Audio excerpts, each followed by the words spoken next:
Hello students, आज आपण lecture 12 बरोबर लेक्चर 12चा व्हिडिओ अपलोड करतो आहे. ओके, तर आज आपण नीट लक्ष द्या. आज आपण लास्ट स्टेजला मीन्स आपलं ज्या फायनल अकाउंटचे जे 3 पेजेस आहेत, trading account, profit and loss account आणि बॅलन्स शीट, बरोबर. तर एक आपण स्टेप बाय स्टेप कंप्लीट करत करत आता आपण बॅलन्स शीटची जी ॲसेट साईड आहे त्या ॲसेट साईडपर्यंत येऊन पोचलो. ओके, तर ती ॲसेट साईड जी काय ती आज आपली कंप्लीट होईल. म्हणजे थोडक्यात फायनल अकाउंटचे नेक्स्ट वीकपासून प्रॉब्लेम स्टार्ट होतील. ओके, आत्तापर्यंत आपण फक्त थेरीज बघतो आहे, पण आता तसं नाही. आता थेरी नाही, आता आपले रिअल प्रॉब्लेम जे काय असतील, प्रॅक्टिकल प्रॉब्लेम्स आपले नेक्स्ट वीकपासून चालू होईल. त्याच्या अगोदर आपण बघू. काल आपण तुम्हाला आठवते, काल आपण बॅलन्स शीटची ॲसेट साईड स्टार्ट केली ती. ओके, ॲसेट साईड एक्सप्लेन करायला सुरुवात केली ती. त्यातले बऱ्यापैकी 7-8 आयटम आपण काल एक्सप्लेन केले ते. ओके, मग रिमेनिंग आयटम जे काय ते आज आपण कंप्लीट करू आणि मग आपण काय करू, याला सुरुवात करू. ओके, तर बघा, मग लक्ष द्या. आज आपण जे काय सुरुवात करतो आहे, जे काल राहिलं होतं त्यातले आपण बघू, सुरुवात करू. त्यातलं फर्स्ट आयटम, एक मिनटं लक्ष द्या. फर्स्ट आयटम जो काय होता, तो फर्स्ट आयटम काय होता, गुडविल. मी तुम्हाला काल सांगितलं. सगळ्यात महत्त्वाचं स्टार्ट करायच्या अगोदर आपलं काल काय काय झालं ते मी सांगतो. काल आपलं लँड अँड बिल्डिंग झालं होतं, plant and machinery, furniture and fixtures, त्यानंतर इक्विपमेंट्स, त्यानंतर डिलिव्हरी मोटर व्हॅन, त्यानंतर leasehold, freehold premises, patents, loose tools, बरोबर ना. इथपर्यंत आपलं झालं होतं. ओके, आता बाकीचे जे काय आहे ते आपण कंप्लीट करून टाकू. सगळ्यात पहिलं नाव आपलं गुडविल राहिलेलं ते आपण ठीक आहे नंतरच घेऊ. आपले काल एवढे झाले होते, म्हणजे टोटल 8 आयटम्स, 8 जे काय आयटम होते ते आपले काल एक्सप्लेन झाले. आता बाकीचे बघू आपण. लूज टूल्सपर्यंत झालं ना. आता पुढचं आज आपण फर्स्ट आयटम बघू, इन्व्हेस्टमेंट. इन्व्हेस्टमेंट शब्द ओळखीचा आहे तुमच्या, तुम्हाला त्याचा अर्थ पण माहिती असतात. इन्व्हेस्टमेंट म्हणजे मराठीत काय हो, गुंतवणूक. माणसं इन्व्हेस्टमेंट करतात. आता सगळ्यात महत्त्वाचं, इन्व्हेस्टमेंट कुठली माणसं करतात, ज्यांच्याकडं पैसा पडून आहे म्हणजे ज्यांच्याकडं एक्सेस ऑफ आयडल मनी, गरजेपेक्षा जास्त पैसा आहे. म्हणजे तुमच्याकडं समजा आत्ता 4 लाख रुपये घरात आहेत, पण आत्ता 4 लाख रुपये घरात कशालाच लागत नाही. म्हणजे ह्याचा अर्थ तुमच्याकडे 4 लाख रुपये पडून आहेत. मग ते घरात पडून राहण्यापेक्षा, घरात कुठंतरी तुम्ही कपाटात ठेवण्यापेक्षा तुम्ही काय करता, ते पैसे कुठंतरी इन्व्हेस्ट करता. इन्व्हेस्ट का करता, की जेणेकरून ते वाढले तर त्याचा आनंद होतो ना तुम्हाला. म्हणजे आता 4 लाख रुपये सर कपाटात ठेवले 4 लाख रुपये, आणि 1 वर्षाने समजा ते उघडलं, कपाट उघडलं आणि बघितलं तर ते 4चे 4च लाख राहणार आहे. ते काही कपाटात ठेवून वाढत नाही. त्यापेक्षा इन्व्हेस्टमेंट करा. म्हणजे तुमच्याकडं वेरियस सोर्सेस, भरपूर वेगवेगळे मार्ग आहेत. त्यातला फर्स्ट ऑप्शन तुम्ही बँकेत ठेवू शकता, सगळ्यात सेफ, सिक्युअर. आणि सगळ्यात महत्त्वाचं, आजकालची किंवा आपल्यातले मिडल क्लास जो काय वर्ग आहे मिडल क्लास, तो शक्यतो बँकेलाच प्रेफरन्स देतो.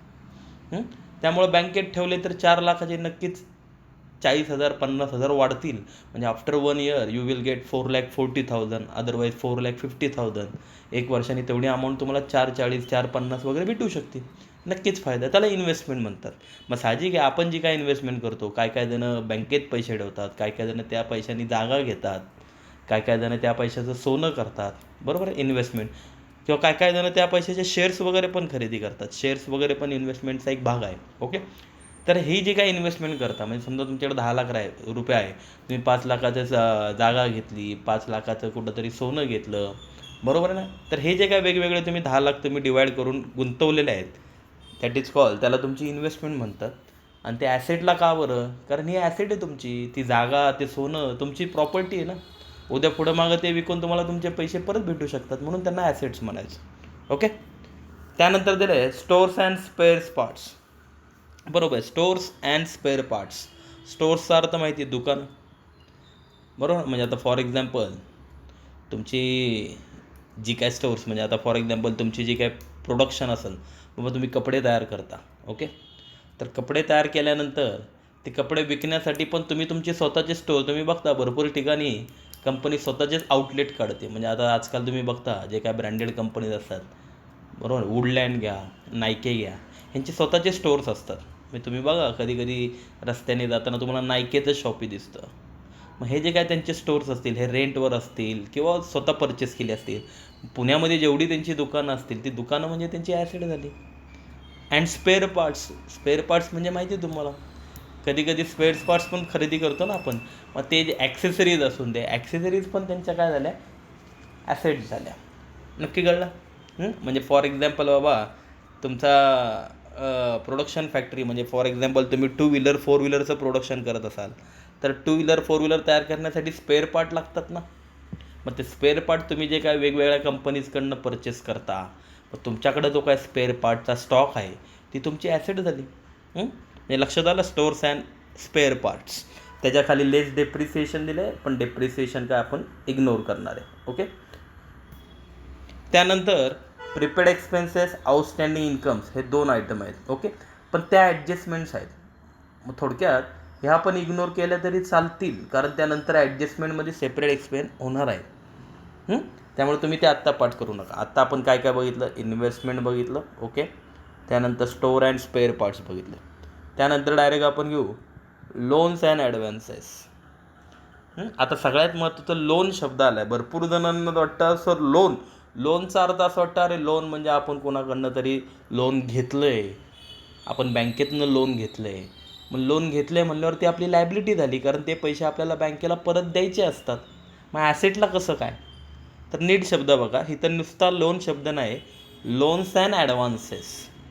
म्हणजे ह्याचा अर्थ माणसं फक्त लोन घेत नाही तर लोन देतात सुद्धा. बरोबर ना. म्हणजे आपण असं ॲज्युम करा की आपण इतके श्रीमंत आहोत की आपल्याकडं पैसा गरजेपेक्षा जास्त आहे, घरात पैसा पडू नये.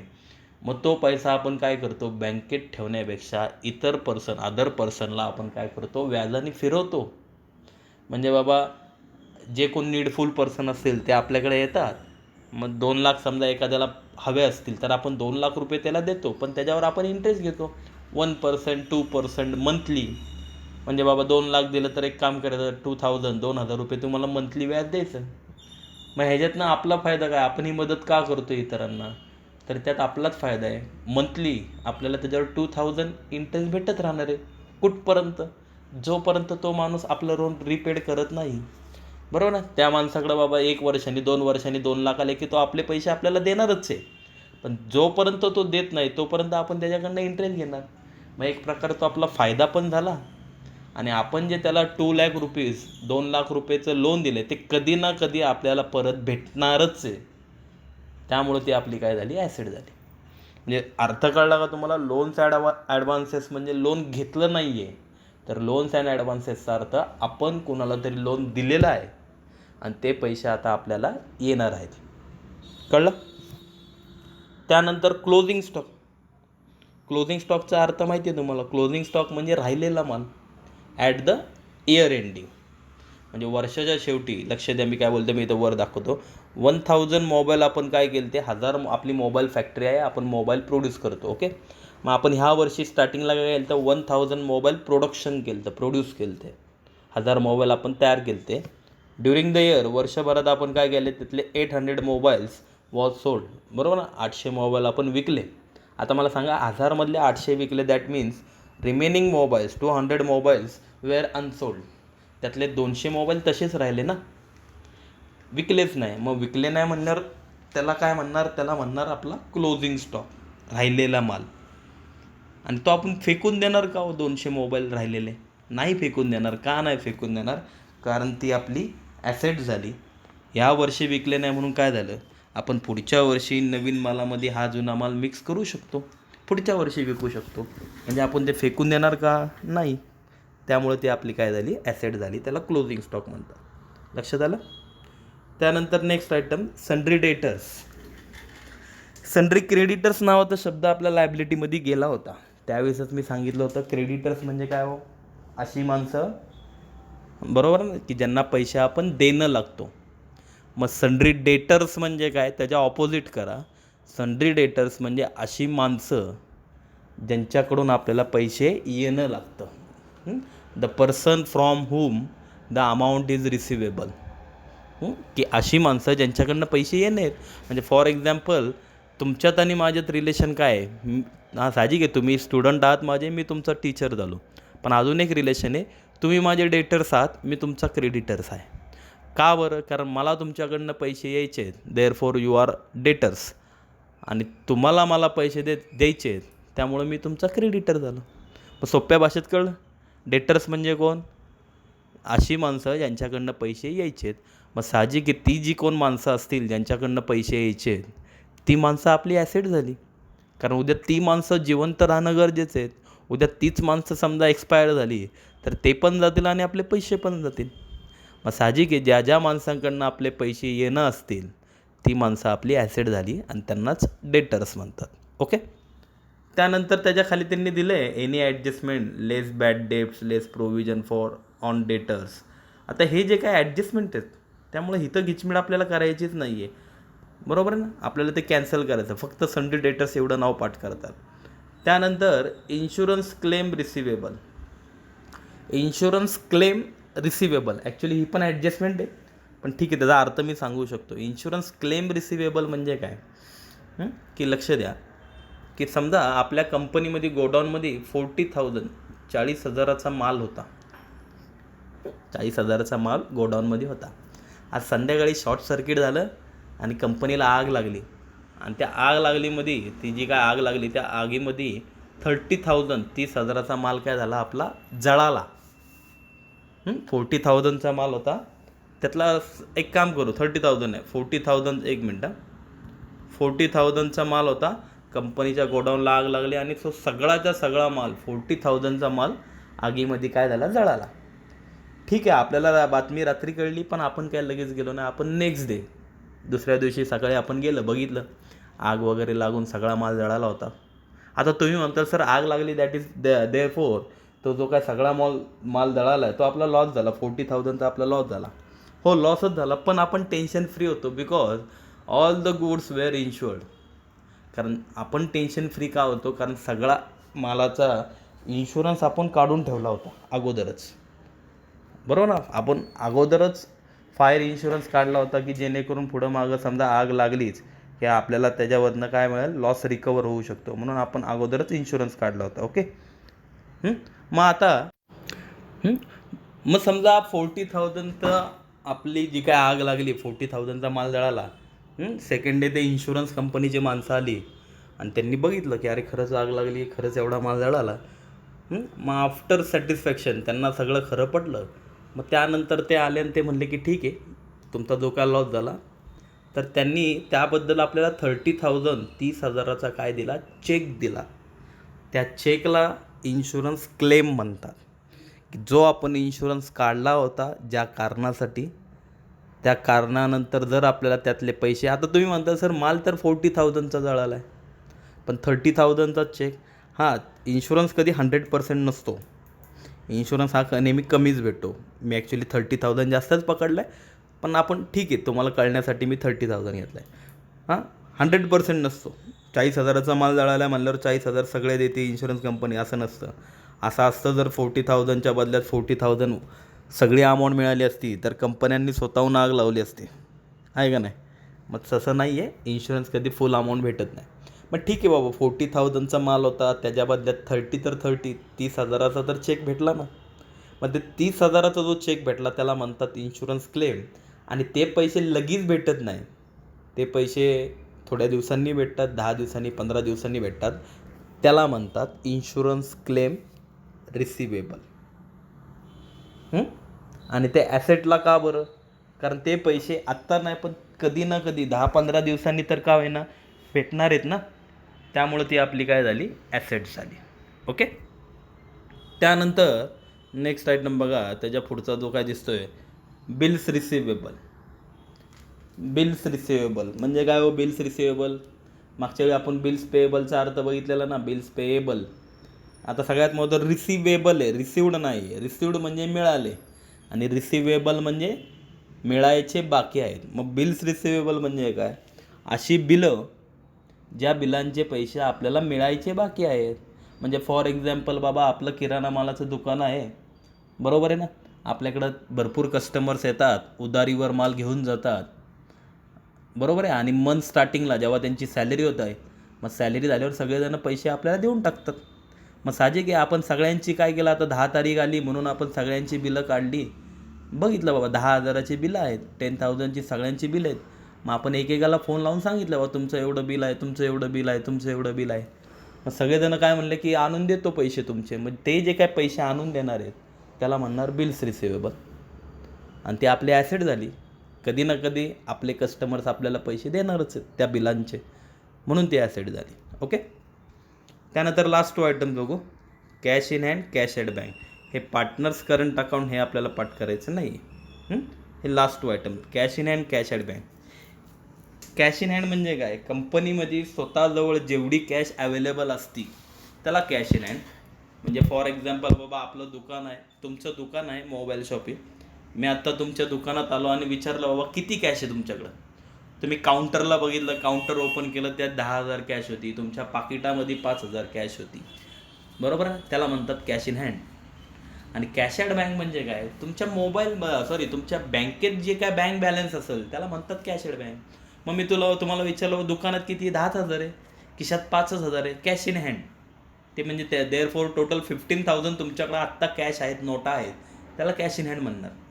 पण मी म्हणणार 15,000 नको, मला जास्त पाहिजे. तुम्ही म्हणताल मग आहे ना माझ्या बँकेत 30,000 रुपये आहे. बरोबर आहे ना. किंवा तुम्ही गुगल पे, फोनपे वापरता, त्या फोनपेला वॉलेटला माहिती आहे तुम्हाला, आजकाल तुम्ही मोबाईलमधलं कळतं तुम्हाला, तर फोनपे वॉलेटला 1,000 रुपीज आहे, फोनपेच्या वॉलेटला 5,000 रुपीज आहे. हे जे काय बँकेतले बॅलन्स असतात ह्याला म्हणतात कॅश ॲट बँक. आणि ते दोन्ही ॲसेट आहे. म्हणजे तुमच्या दुकानात असलेली कॅश किंवा तुमच्या बँकेत असलेली कॅश ही स्वतःची तुमची आहे ना, तुमची प्रॉपर्टी आहे. ते तुम्ही स्वतःसाठी कधीही वापरू शकता, त्यामुळे ती तुमची काय झाली? ॲसेट झाली. ओके, लक्षात आलं? तर एवढं सगळं तुम्हाला पाठ करायचं आहे. मी परत एकदा व्यवस्थित सांगतो, जरा लक्ष द्या. गर्दी करत नाही आहे मी. ते गर्दी करायच्या अगोदर जरा एक काम करू. सगळ्यात फर्स्ट आयटम आपला राहिला होता ना, तो पहिला एक्सप्लेन करतो. गुडविल महत्त्वाचं आयटम आहे. गुडविल म्हणजे काय? रेप्युटेशन म्हणजे काय? तर इज्जत किंवा नाव लौकिक. म्हणजे काय? काय जण नावाचे पैसे कमवतात. म्हणजे फॉर एक्झाम्पल लक्ष द्या, काय जण मार्केटमध्ये इतके फेमस होतात की ते फेमस झाल्यानंतर स्वतःचं नाव पण विकायला काढतात. म्हणजे आता फॉर एक्झाम्पल पुण्यामध्ये भरपूर असे खायचे, म्हणजे सुजाता मस्तानी, जोशी वडेवाले, चितळे बंधू, असे काय मी नावं घेतली की जे फेमस आहेत. बरोबर आहे. म्हणजे आता फॉर एक्झाम्पल आता येवले चहा तुम्हाला माहिती आहे. आता तुम्ही म्हणताल सर ते येवले चहा तो जो आहे तसंच दुकान आपल्याला समजा आपल्या इथं टाकायचं असेल, आपल्या एरियामध्ये टाकायचं असेल, किंवा तुम्ही म्हणला सर मला टाकायचं आहे येवले चहा, तर टाकू शकतो का? बिंदास टाकू शकता, पण डायरेक्टली नाही. त्यासाठी तुम्हाला काय करायला लागेल? येवले चहाचे जे ओनर आहेत त्यांच्याशी पहिलं तुम्हाला जाऊन भेट घ्यावी लागेल आणि त्यांना सांगायला लागेल की बाबा मला पण आमच्या एरियामध्ये चांगला क्राऊड आहे, तिथं पण आपलं दुकान चालू शकतं, मला एक काम करा, मला पण तुमच्यासारखे येवले चहाचं एक आउटलेट, एक दुकान टाकून द्या. तर ते देतील परमिशन. त्यांना जर तुमचा स्पॉट आवडला तर नक्कीच ते परमिशन देतील. ते स्वतःहून तुमच्या दुकानाला ते तुमचं नाव वगैरे देतील, पण फुकट नाही. ते जे काय नाव देणार आहेत येवले चहा तुमच्या दुकानाला, त्या नावाचे ते पैसे घेणार. म्हणजे तुम्हाला अगोदरच सांगणार की एक काम करा, आता मंथली 50,000, महिन्याला 50,000चा चेक पाठवून देत जावा. तुम्ही विचारतीलच कसला?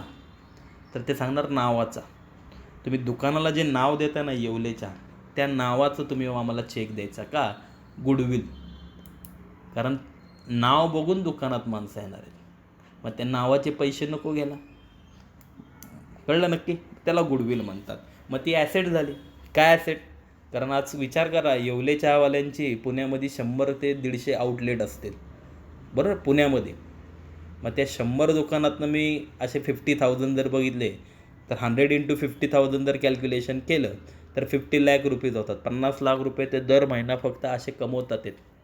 बरोबर आहे ना? मग साहजिक आहे, हा किती प्रॉफिट झाला. मग एक प्रकारे हे जे काय नावाचे पैसे माणसं कमवत असतात त्याला ॲसेटच म्हणणार, कारण ते नाव त्यांनी स्वतः कमवलेलं आहे. कळलं नक्की? तर म्हणजे असे ॲसेट साईडला वेगवेगळे पर्टिक्युलर आयटम्स आपण एक्सप्लेन केले. परत एकदा मी शेवटी सांगतो की तुम्हाला आज नोट डाऊन काय करायचं आहे. फर्स्ट गुडविल, नंतर लँड अँड बिल्डिंग. मी टिकमार्क्स केले तेवढेच फक्त नोट डाऊन करा. ओके.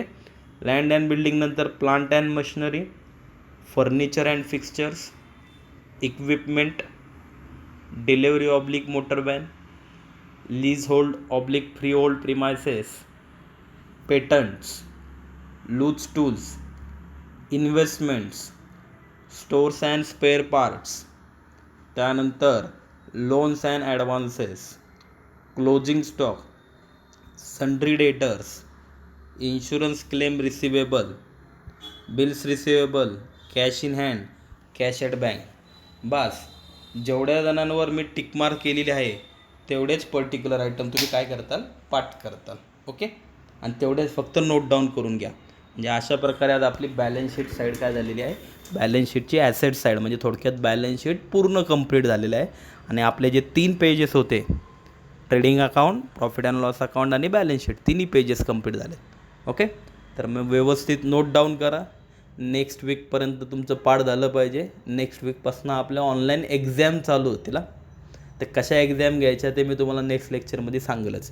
मग आता तुम्हाला साहजिक आहे नेक्स्ट वीकमध्ये आपण भेटू. तोपर्यंत तुम्ही सगळे हे पाठ करून ठेवा. Okay, bye.